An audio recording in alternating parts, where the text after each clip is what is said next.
All that coverage of the NFL protests has led to criticism that the media has not done enough to cover the devastation in Puerto Rico following Hurricane Maria, questioning why the island hasn't received the wall-to-wall storm coverage given to Houston and South Florida. Water already rushing through. There's no way around it. Covering Maria's aftermath in Puerto Rico has been a major challenge, with journalists facing the same conditions as residents. It is still extremely difficult to get around San Juan, and this is part of the reason why power lines across this area are down. Virtually the entire island is without power. Now, a little more than a week later, all the major networks have deployed correspondents to the island, doing their best to capture the desperation. It's terrible. Everyone is fighting for gasoline. There is nothing more maddening than having people walk up to you and beg you to help them get food and water.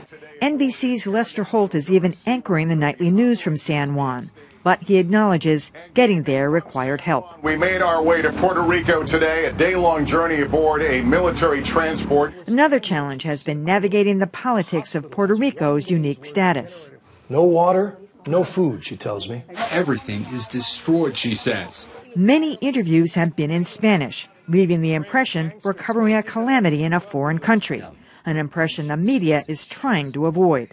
We are American citizens. We're not better than anyone, but we're not worse than anyone. These are Americans waiting in line.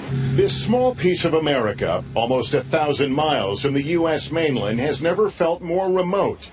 That pretty much sums it up, even if the media is trying its best. Well, Dan, you had strong feelings about this. You didn't think that the media coverage had done enough. I mean, I respectfully disagree. I watch the network newscasts every night. I've been watching CNN. You know, they've had lengthy interviews with the mayor of San Juan. I mean, I don't know what more you can do. I think it's starting to ramp up now. 538 did a data analysis that showed that this particular hurricane and Puerto Rico has gotten far less coverage than did Hurricane Harvey or Hurricane Irma. But there is an uptick going on right now, and I think you're starting to see it. You know, there are sometimes these things are a little slow to get started, and sometimes it's not always clear why. Katrina was a little slow to get started because you may remember people said, oh, the worst didn't happen, and then the river, and then the banks overflowed. And I think we're starting to see it now. Unfortunately, I think that the reason it's starting to ramp up now is that it's becoming a political story. The White House was a little slow off the mark in delivering aid and assistance, and now we're starting to see a huge amount of coverage as to whether the Trump administration is doing enough or not. And that, the media love political stories, especially these days. Now that that's kicked in, I think you're going to see a lot more coverage. I do think it's interesting that this was the third in a series of large hurricanes that impact people, so I'm sure there was some degree of fatigue there. And it also seemed that there was less pre-positioning of people. You know, when Harvey had a good lead time, we knew it was going to hit Houston. The same was true in Irma in South Florida. In the Caribbean, it wasn't clear whether Puerto Rico was going to be the most targeted or St. Martin, like the previous storm. So I think pre-positioning was a part of it. And also there's just the fact that Puerto Rico has an unusual status within the United States. It is not a state. It is not recognized as such. It's going to be interesting to see whether one of the long-term impacts of this is how the perception of Puerto Rico changes in the United States and whether statehood, you know, when there's a Democratic administration again. Puerto Rican Americans will end up living here, and how it's a big issue in places like New Jersey and Florida where there are a lot of Puerto Rican voters. What's your take, Jess? You know, I have to respectfully disagree. I think the coverage has been really solid. I think this is a very challenging story to cover.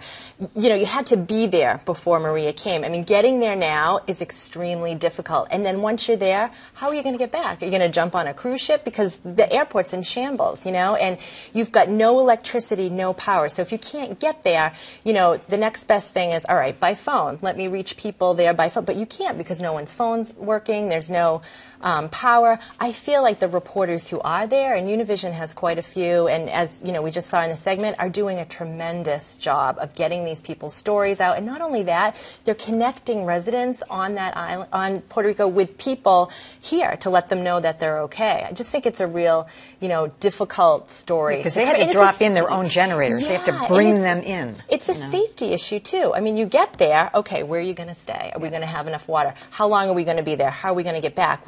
if you're in Texas or Florida, you could drive somewhere. You know, you could drive to another part of the state to stay. So I think it's just, I think it's to insinuate that, oh, we just don't care about Puerto Rico is just not fair. Yeah, I just don't think that's fair. I think it's a challenging story to cover. Well, I think there's a number of things going on, and some of you have touched on it. The fatigue issue, I really do think is important. 2 huge hurricanes and a lot of stories about downed power lines and a lot of water.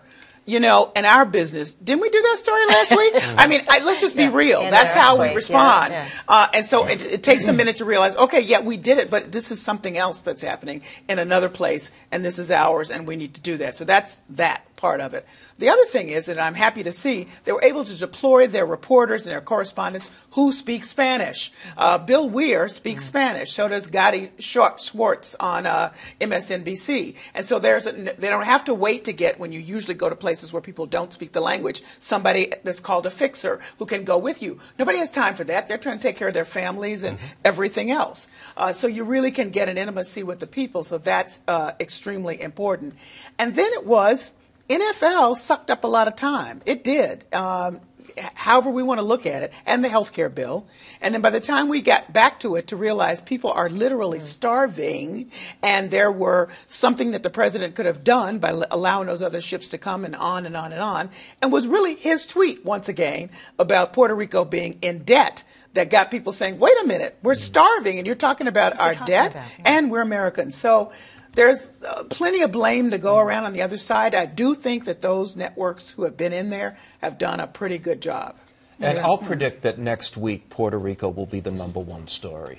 No, I hope so, because there's a lot going on there that hasn't happened. To look at Bill Weir on Vieques, which is a little island off of Puerto Rico's mainland, and to see the devastation there, and it's bad enough on the mainland of Puerto Rico, is pretty harsh. There was one headline that really stood out to me, which was in the Washington Post, saying it was a story about someone from the mainland U.S. who was stuck there and couldn't get out. It was one American caught in Puerto Rico. Like there's 3.4 million Americans caught in Puerto Rico. Exactly.